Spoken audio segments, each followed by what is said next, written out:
Hi class, this week let's see, we're in week 4, I think. We are going to wrap up our overview of number theory, which is what we did last week with looking at different base systems and arithmetic in different base systems. So we're going to finish up number theory and that branch of mathematics, and we are going to move into a branch of mathematics called modular arithmetic. So this video, I'm just going to cover our final topic in number theory. I think that most people find this topic and the exercises in it significantly easier than maybe the arithmetic in different bases. That probably stretched your brain a little bit. But we are going to talk about prime and composite numbers. So number theory is the branch of mathematics that looks at natural numbers and the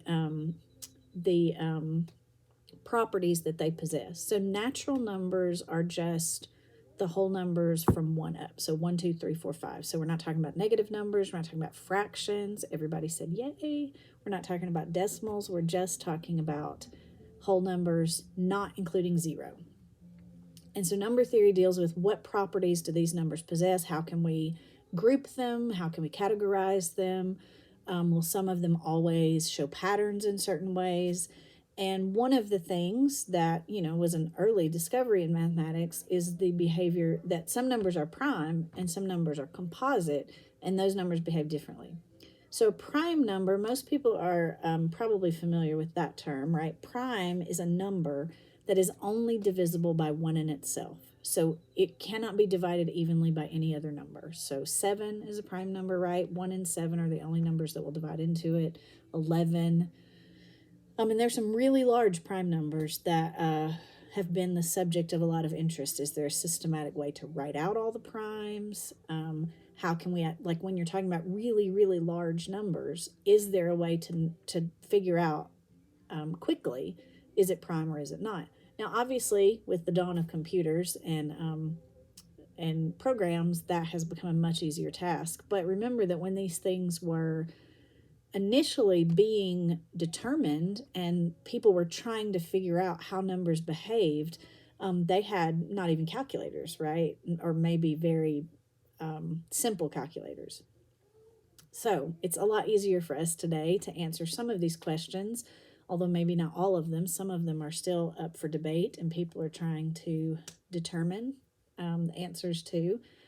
But anyway, we are going to look at prime numbers and composite numbers. So you know what a prime number is. A composite number is all the other numbers, right? So if it can be divided by some number other than 1 in itself, it is composite. So for example, 10.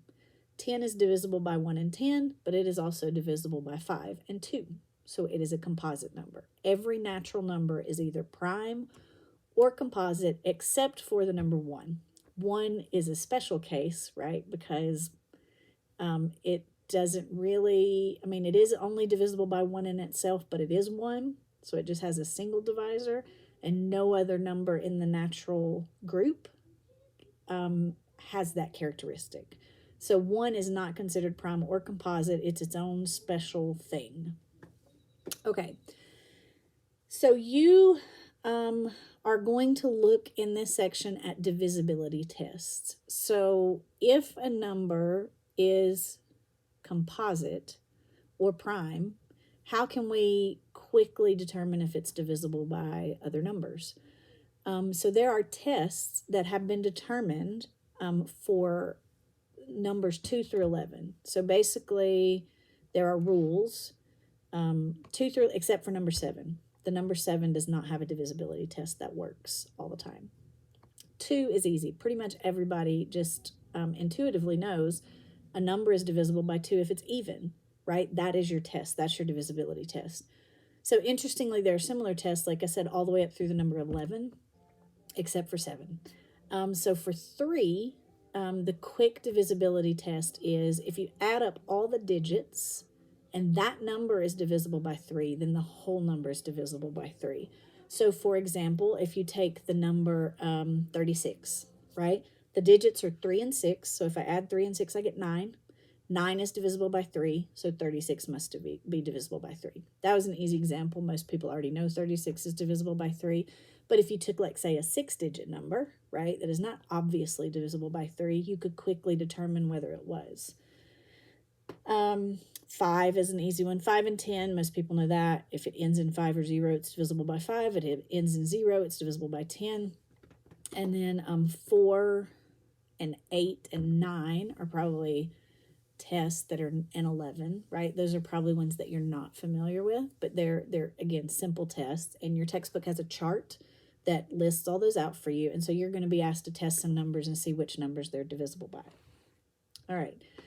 So these divisibility tests and working with these prime and composite numbers led to the development of what we call the fundamental theorem of arithmetic. This is a idea that is taught as early as elementary schools, but it was a pretty big deal when it was first kind of discovered by Frederick Gauss many years ago. So the fundamental theorem of arithmetic simply says that every composite number, every number that's not prime, can be written as a unique product of prime numbers. So if you identify a number as not prime, it must be able to be written as only prime numbers multiplied together. And so this is usually introduced when you're simplifying radicals, square roots, cube roots, because if you write a number as product of primes, you can easily figure out whether it will simplify or not, whether it's a perfect square or whether it is not. It's an irrational number that won't simplify. So you're going to practice that in this. So if you always had a hard time with your square roots and simplifying those, this lesson will kind of review that and help you work through that. You may have remember the term factor trees, where you take a number and you break it out into prime numbers. You just keep going until you can't get any smaller. You're going to see those in your book this week. And then, or sometimes it's taught using like just a series of division boxes. So that's, again, you know, this lesson particularly is not probably anything new to you, especially if you've already had college algebra. We use that tool in college algebra. So I think you'll find it pretty straightforward, but if you have any questions, let me know. And you're just going to practice breaking composite numbers down into prime numbers.